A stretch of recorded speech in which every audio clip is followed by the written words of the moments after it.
You are exhausted, not from work, not from the ordinary demands of the day, but from chasing someone who keeps walking away, from sending one more message into silence, from making yourself smaller, quieter, easier, more agreeable, just to keep someone near who seems always to be at the point of leaving, from rearranging who you are piece by piece, day by day, to fit into a shape that someone else might finally decide to love. I see the particular weariness of someone who has been running for a long time, not the tiredness that comes from honest work, but the deeper tiredness that comes from trying and never quite arriving, never quite reaching the place where you feel secure, where you feel that you are enough, where you can finally breathe without the quiet terror of someone who knows the warmth could be withdrawn at any moment.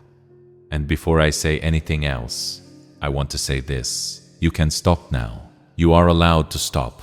You do not have to keep running. Stopping is not failure. It is not giving up. It is not proof that you are not enough. Stopping is the first act of someone who has finally, truly, in the deepest place of their knowing, decided that they are worth more than the running. Come and sit with me, dear heart. Come and be still. I want to speak to you of something I know to be true, not as a theory, not as something I have only thought about, but as something I have lived and learned through long experience and at considerable cost to myself. And it is this: you are not made to beg for love. You are not made to chase it, to earn it, to perform for it, to shrink yourself into whatever shape someone else requires before they will offer it to you. You are made to be loved, freely, fully, without condition, without the constant labor of proving yourself. And any love that requires you to diminish yourself in order to receive it is not the love you are made for. But I will not rush past where you are, because you deserve more than that. The truth I want to give you must travel through the actual territory of your experience before it can settle into you and do what it needs to do. So let us begin where you actually are. Let me ask you something, dear soul, and I want you to sit with the question rather than rushing to answer it. When did you first learn that love was something that had to be earned? Because you were not born knowing this. This belief was taught. It arrived through experience, through the accumulation of ordinary moments that delivered their lesson quietly, beneath the level of conscious awareness, in a language the young soul understood perfectly, even when it could not have put it into words. Perhaps it came through a parent whose warmth was inconsistent, who was loving when you behaved as expected and distant when you did not, who taught you without meaning to that love was conditional, that it followed from good behavior and was withdrawn in its absence. And the young soul, trying to find the pattern that would allow it to feel safe, concluded quietly, I must be good enough to deserve love. I must earn my place. I must not ask for too much, need too much, or be too much, because too much will cost me the warmth I cannot live without. Or perhaps it came through a friendship that dissolved the moment you stopped being useful, the friend who was present in easy times and absent when you needed them, who taught you that connection is transactional, that people stay only as long as you are giving them something they want. And the soul noted this and adjusted. I must be valuable. I must make myself indispensable, because indispensability is the only security I can count on. Or perhaps it came through a love that seemed real, that promised permanence, that you gave yourself to honestly and fully, and which still somehow required more of you than you had, still left you feeling as though you were always slightly short of the mark, as though the love was real, but always just slightly contingent on your continued effort to be what was needed. And you gave more, and then more, and still the security never fully arrived. Whatever form it took, dear heart, the lesson landed, and the soul, deeply sensitive, deeply adaptive, deeply determined to survive, took that lesson and built its entire strategy for love around it. If love must be earned, then I will earn it. If belonging must be secured through effort, then I will effort my way to belonging. If the warmth can be withdrawn, then I will never stop working to ensure that it is not. And so the chasing began, and it has perhaps been going on for so long and has become so woven into the fabric of how you love and how you relate and how you move through the world that you no longer recognize it as chasing. It has simply become your way. The text sent too quickly, too many, carrying a weight of need you try to disguise as casual. Every word carefully constructed to provoke a response, to re-establish contact, to confirm that the connection is still there. The plans changed without complaint, accommodating someone else's preference, someone who does not change their plans for you. The opinions swallowed because expressing them might introduce friction, and friction might widen the distance you are already working so hard to close.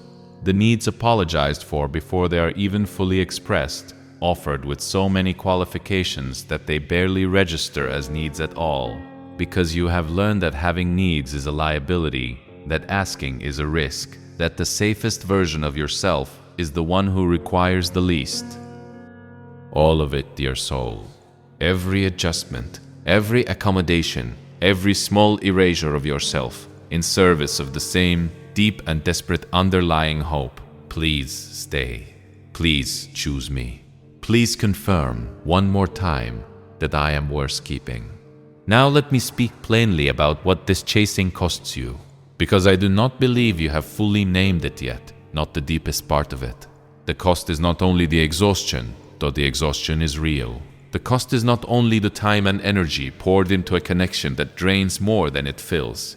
The deepest cost is this: every time you chase, every time you shrink and adjust and perform in the hope of being kept, you are writing a story about your own worth. And the story is a lie. The story says, I am not enough as I am. My presence alone does not warrant love. I must earn my place. There is something about me, some deficit, some insufficiency, something too much or not enough, that means I must try harder than others simply to be acceptable. And the trying can never stop, because the moment I stop, the moment I simply am, I will be revealed as the insufficient thing I secretly believe myself to be, and I will be left. This is the lie, dear heart. This is the story that lives at the root of the chase, and it is so deeply embedded, so long believed, that it no longer feels like a lie. It feels like a fact. It feels like simply the truth of who you are and how the world works. And because it feels like truth, it generates behavior that seems to confirm it. The pursuit, the anxiety, the endless labor, and the soul looks at the behavior and concludes, you see? Because it sees, I'm truly the time to work. I will be left, and yet where they will have something. Now let me play with the side, the anxiety, the endless labor, and the soul looks at the behavior and concludes, you see? I must be chasing because I need to chase. If I were truly worth loving, the chasing would not be necessary. But what the story never shows you, what you cannot see from inside the logic of the chase, is that the chasing itself is part of what is creating the dynamic you are trapped in. The energy of desperate pursuit, however understandable its origin, communicates something that pushes away rather than draws near. Some people, sensing the anxiety behind the reaching, respond not with warmth but with distance, because something in them requires space and the chasing removes the space. The very labor you are expending in the running is labor that could go toward becoming more fully yourself, and it is the fullness of yourself, not the performance of your need, that is truly worth loving. And more than all of this, the story does not tell you that the person who requires you to chase them in order to hold their attention may simply not be the right person for you. Not because they are bad, not because there is nothing real between you, but because the love you deserve does not work this way. The love you deserve moves toward you. The person right for you is not running away while you run after them. They are turning toward you, choosing you clearly and consistently, without requiring you to chase them into it. Now let me speak to you about what is actually happening in the interior of your soul when you are deep in the chase. Because I think understanding this is one of the most liberating things you can receive. When you are chasing someone, you are not truly pursuing that person. You are pursuing a feeling, a specific, temporary, deeply insufficient feeling, the feeling of relief, the brief easing of the anxiety that is your constant companion in this dynamic. The momentary warmth that comes when the person turns around, when the silence breaks, when the response arrives and you can exhale, until the next withdrawal, the next silence, the next moment when the distance opens again and the running must resume. You are not seeking connection. You are seeking relief from the pain of disconnection. And these are not the same thing. Connection leaves you rested. Relief from the pain of disconnection leaves you perpetually dependent on the next relief, which requires the next period of anxiety, which requires the next chase. It is a cycle that feeds itself and never satisfies the hunger that drives it. What you are truly hungry for, dear heart, what every chasing soul is hungry for beneath the particular object of the pursuit, is something far more fundamental. What you are hungry for is the settled, unshakable, permanent knowledge that you are loved, not conditionally, not contingently, not subject to revision based on your most recent performance, but fundamentally at the level of your very existence, loved, known, wanted, belonging not because you have worked your way into it, but because it was always yours. This is the real hunger. This is what the chase has been trying to feed, in the only way it knows how, by running after the next experience of being temporarily chosen, hoping that this time it will settle things, this time it will be enough. But it cannot be satisfied this way because what you are truly looking for cannot be provided by any human being who is themselves uncertain, themselves conditional, themselves working out their own complicated relationship with love and worth and belonging. They do not have what you are looking for. No amount of chasing will produce what they do not have to give. There is only one source of the love your soul is actually hungry for, and it is not a person. It is the one who made you, who knew you before you were formed, who chose you before you had done anything to earn or to forfeit that choosing, whose love for you is not an evaluation that shifts with your performance, but a fact that preceded your existence and will outlast it. Let me tell you how God sees you, beloved. Not through the eyes of the people who withheld their warmth and taught you to earn it, but as He truly sees you with the full, intimate, perfect knowledge of the one who fashioned the particular shape of your soul, who placed within you every longing and every capacity, who has been with you through every moment of your life, including every moment of the long and wearying chase. You are not, to God, someone who must prove their worth. You are not someone whose place in His heart depends upon how agreeable you manage to be, how little you ask for, how effectively you suppress the inconvenient parts of yourself. You are chosen, beloved, freely, completely, before you had done anything to deserve it. Not chosen because you found the right combination of qualities to make yourself lovable, but chosen because choosing you is an expression of who God is, of a love so vast and so unconditional that it does not wait for worthiness before it gives itself.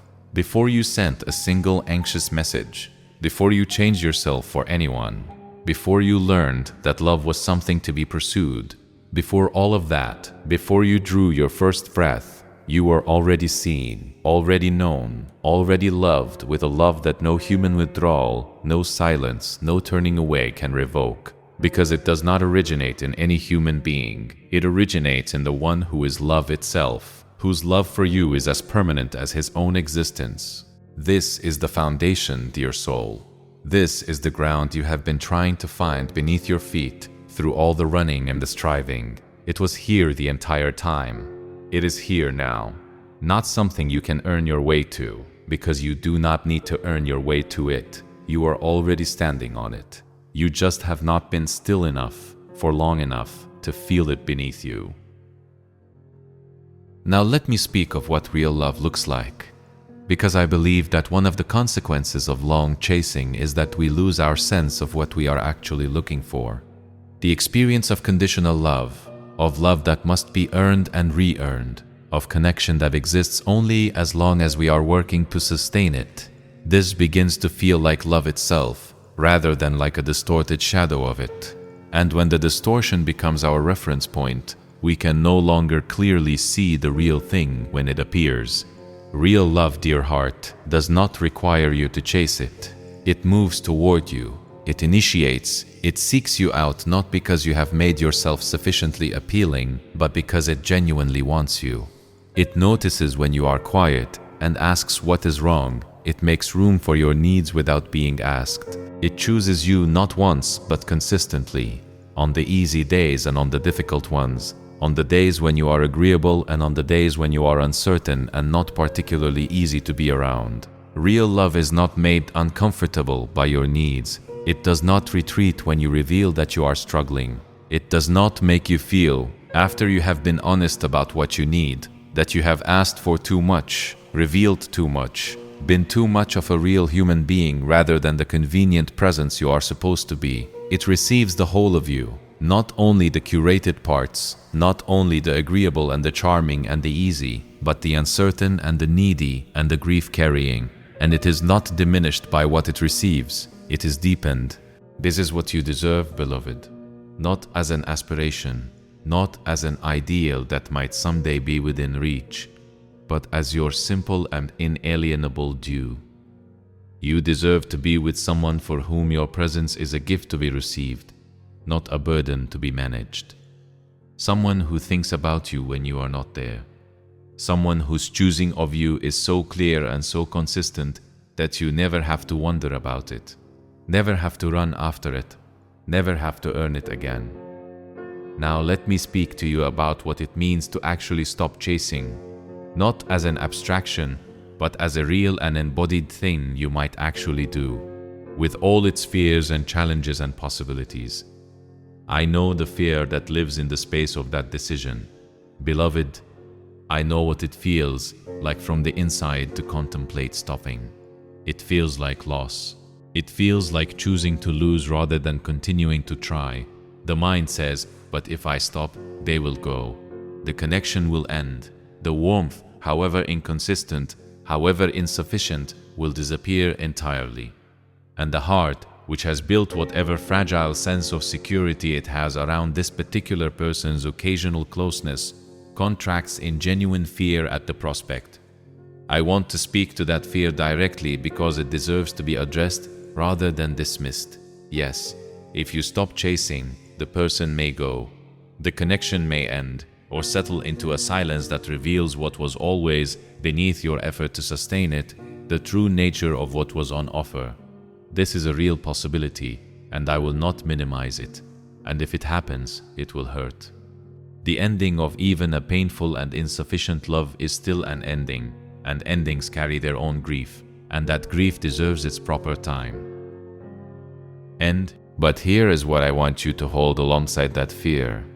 If the only thing keeping this person present in your life is your constant and effortful pursuit of them, if the connection exists only because you are working so hard to sustain it, then it is not truly a connection at all.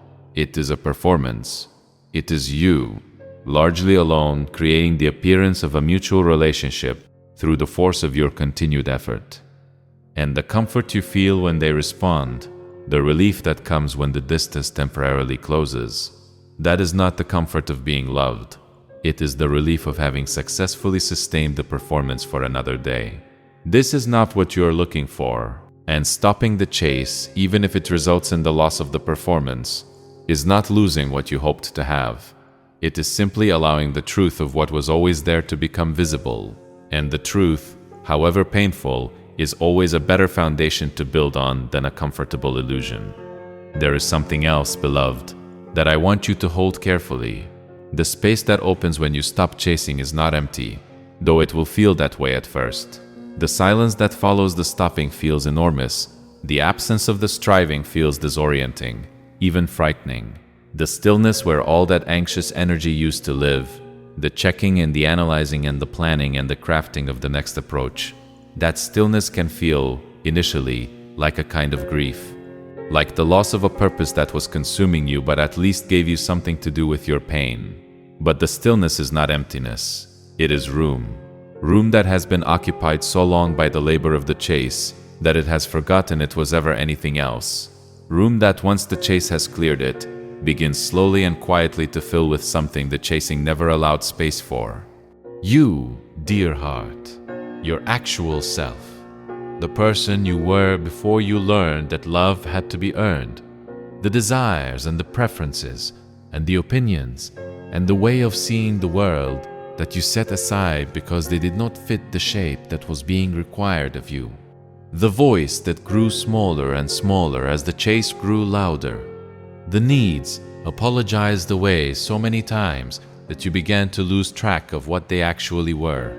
The laughter held back because it was too much, too uncontrolled for the careful performance you were maintaining. All of it is still there, beloved, patient, waiting, just waiting for the moment when you are finally still enough to hear it again. Come back to yourself. This is what I am asking of you. Not only to stop chasing the wrong person, though yes, stop that too, but to begin returning to yourself. To start the work of remembering who you are when you are not performing for anyone, when you are not trying to be chosen, when you are simply and fully and honestly yourself. This work is not dramatic. It does not happen all at once. It happens in small, quiet moments.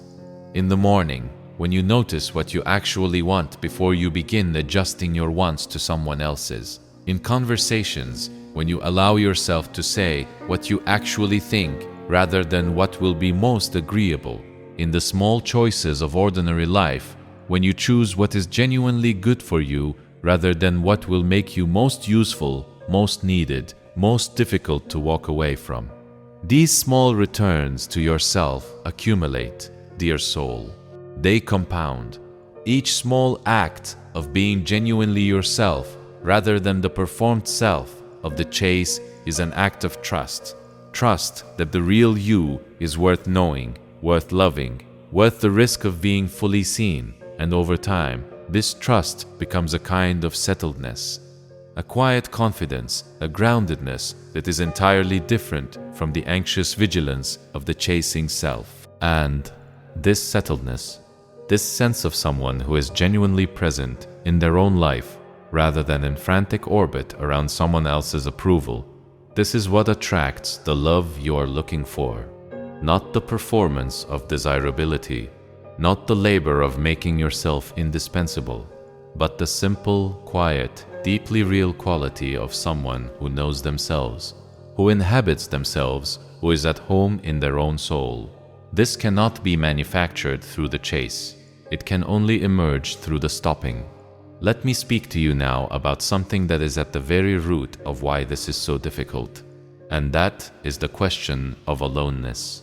Because underneath the fear of stopping the chase, underneath the fear of losing the person, there is often a deeper and more primal fear, the fear of being alone. And this fear is worth looking at honestly, because it is driving so much of the behavior that is costing you so dearly. The fear of aloneness is real, beloved. It is not a weakness. It is not something to be ashamed of. It is the expression of a genuine and deeply human need. The need for belonging, for companionship, for the warmth of another person's knowing of you. This need is good. It was placed in you by the one who made you, who designed you for connection and for love. But the fear of aloneness, when it goes unexamined, becomes a tyrant. It begins to make decisions that your wiser self would never make. It keeps you in connections that diminish you because any connection feels better than the alternative. It tells you that an insufficient love is better than no love, that being chosen badly is better than not being chosen at all, that the pain of the chase is preferable to the pain of the empty space where the chase used to be. And this is where the fear lies, dear heart, not in the reality of aloneness, but in what it tells you aloneness means. The fear whispers, if you are alone, it is because you are not worth being with. If no one is choosing you, it is proof of your insufficiency. The aloneness is the verdict, but aloneness is not a verdict. It is simply a season. And the season of aloneness chosen consciously, chosen as an act of self-respect, as the space in which you come back to yourself, as the clearing in which something new can grow, is an entirely different thing from the aloneness imposed upon you by someone else's unwillingness to choose you. One is a surrender of your power, the other is the exercise of it. Moreover, you are never truly alone, beloved. The God who made you, who knows you completely, who chose you before you had done anything at all, He is with you, not in an abstract or theoretical way, in the most intimate and personal way possible. He is closer to you than the thought you are thinking right now. He knows the fear that lives in your chest in this moment. He knows the longing that has been driving the chase. He knows the wound that taught you love had to be earned. And His heart moves toward you in all of it, not with judgment, not with impatience, but with the steady, inexhaustible, deeply personal love of the one who has been with you through every moment of your life, and will be with you through every moment of your life, and will be with you through every moment of your life, and will be with you through every moment of your life, and will be with you through every moment of your life. You have never been alone. And when you stop chasing, and the silence arrives, and the fear says you are alone, you can answer it. I am with myself, and I am with the one who made me. And this is enough. This is more than enough. This is the only foundation solid enough to build a real life upon. O beloved, O dear and weary soul, let me bring everything together, now in the place where I most want us to arrive. You were not made to beg for love. You were not made to earn it, to perform for it, to reshape yourself endlessly in the hope that this new shape will finally be acceptable. You were made to receive love, freely, fully, without condition, from the one who chose you before you had done anything at all, and from the people who will love you as He does, not for your performance, but for your presence, not for what you can offer when you are at your best, but for who you are when you are simply and entirely yourself. This love is real. It exists. It is not a fantasy reserved for people somehow different from you, somehow more naturally lovable, somehow less complicated. It is available to you, but it cannot find you while you are running. It cannot reach you while you are pouring all your energy into chasing what is not choosing you. It is waiting for you in the stillness, in the space on the other side of the stopping. Stop chasing, beloved, not as punishment toward the other person, not in anger, though perhaps the anger has its place and its proper season, but as the most loving thing you have ever done for yourself, as the decision of someone who has finally, truly, in the deepest and most real way, decided that they matter, because you do matter, dear soul, more than you know, more than the chase has allowed you to believe, more than the story of insufficiency that has been running quietly in the background of your life for so long has told you. You are worthy of being chosen, not someday, not once you have fixed yourself, not once you have become less complicated or more convenient, now, as you are, fully, truly, without qualification. And the love that knows this about you, that has always known it, that knew it before you ever doubted it, that will go on knowing it, long after every doubt has been resolved. This love is not something you have to chase. It is something you only have to receive. Open your hands, dear heart. Stop the running. Come home to yourself. You were never made to chase. You were made to be found. And you already are. Go in peace, beloved, and know, in the deepest place of your knowing, that you are worthy. You have always been worthy, and nothing, no silence, no withdrawal, no person who did not choose you has ever changed that, or ever could. But before I let you go, dear soul, there is one more thing I want to say, because I know that for some of you, the words I have spoken today feel true in the mind, but have not yet reached the heart. And I understand this. The distance between what we know and what we feel can be very great, and the crossing of it takes time and cannot be rushed. You may read everything I have said and agree with it, and still find yourself, tomorrow or the day after, reaching for the phone, composing the message, running the familiar race of the chase. And if this happens, I do not want you to add shame to the weight you are already carrying. Shame is not what heals the chasing soul. Understanding is what heals it. Patience is what heals it. The gentle, repeated practice of catching yourself in the act, of naming what is happening without judgment, of choosing differently, not once, not perfectly, but slowly and imperfectly, and with great compassion toward yourself. This is what heals it. Change of this kind is not dramatic, dear heart. It does not happen in a single moment of resolution. It happens in the accumulation of small moments, small choices, small acts of returning to yourself when you have drifted back into the chase. It happens in the practice of noticing when the anxiety rises, noticing when the hand reaches for the phone before the mind has decided anything, noticing when the familiar voice says chase or you will lose them. And in that moment of noticing, pausing, breathing, asking, what do I actually need right now? And then, gently, without drama, choosing the thing that answers the real need rather than the thing that feeds the fear. This practice will feel unnatural at first. The chase has been your way for so long that stopping it feels like moving against the current, like doing something wrong, like risking everything. But the current is not taking you anywhere good, beloved, and the risk of stopping is not as great as the risk of continuing. Let me also speak to you of forgiveness, because I think it has a place in what I am asking of you today. Not only forgiveness of the person you have been chasing, though that too, in its own time, but forgiveness of yourself, for the time spent, for the ways you diminished yourself, for the needs you denied and the truths you avoided, and the years you poured into something that could not hold what you were giving it. All of it deserves to be forgiven, with the forgiveness that says, I did the best I could with what I knew. I was trying to love. I was trying to belong. I was hungry for something real, and I looked for it in the only places I knew how to look, and that is understandable. And I release myself from the judgment of it. You are not a fool for having loved this way, dear soul. You are a human being who was trying to survive, trying to connect, trying to fill a hunger that is real and legitimate and deserving of being filled. The strategy was not working, but the hunger behind it was honest.